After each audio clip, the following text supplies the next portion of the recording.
This is the Transportation TV News Update. I'm Tony Dorsey reporting.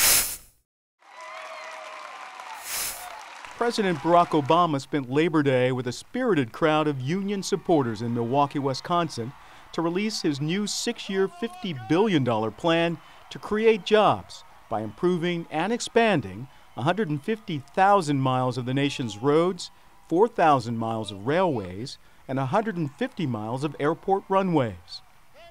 I am announcing a new plan for rebuilding and modernizing America's roads and rails and runways for the long term.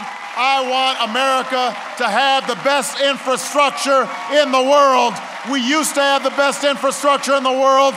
We can have it again. We are going to make it happen. The Associated General Contractors of America, the American Road and Transportation Builders Association, and the American Association of State Highway and Transportation Officials were among the trade groups issuing statements supportive of President Obama's proposal. Speaking on behalf of transportation departments in all 50 states, D.C., and Puerto Rico, AASHTO Executive Director John Horsley said, quote, "We have demonstrated that investing in transportation infrastructure is one of the fastest ways to create and sustain jobs." Referring to a January 2010 AASHTO survey of states, which identified 9,800 ready-to-go projects valued at nearly $80 billion, Horsley said, if Congress wants to pass legislation investing in our transportation infrastructure, the states stand ready to put those dollars to work. You can learn more about how states are turning stimulus investments into projects and paychecks at this website. It's got to be that way. The president's plan must be approved by Congress. The U.S. Department of Transportation reports that the number of people dying on the nation's roads has fallen to its lowest level in 6 decades, helped by a combination of seat belts, safer cars, and tougher enforcement of drunken driving laws. Statistics show traffic deaths fell 9.7% in 2009 to 33,808. That's the lowest number since 1950. In 2008, an estimated 37,423 people died on the nation's highways.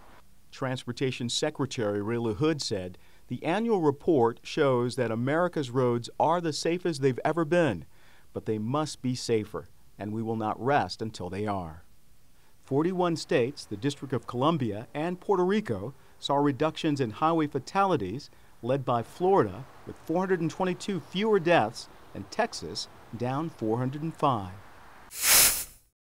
And finally this week, politicians aren't the only ones hoping to earn your vote this fall. 10 states are now vying to be called the best of the best in transportation. 10 projects scoring the highest number of overall points during 4 regional contests in this year's America's Transportation Awards competition are now competing for the grand prize, which will be selected by a panel of judges, and the People's Choice Award, which will be decided by popular vote.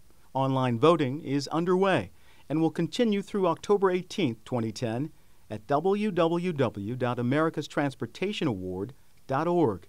The contest, which is sponsored by AASHTO, AAA, and the U.S. Chamber of Commerce, judged projects in 4 categories this year: Best Recovery Act, On Time, Under Budget, and Innovative Management.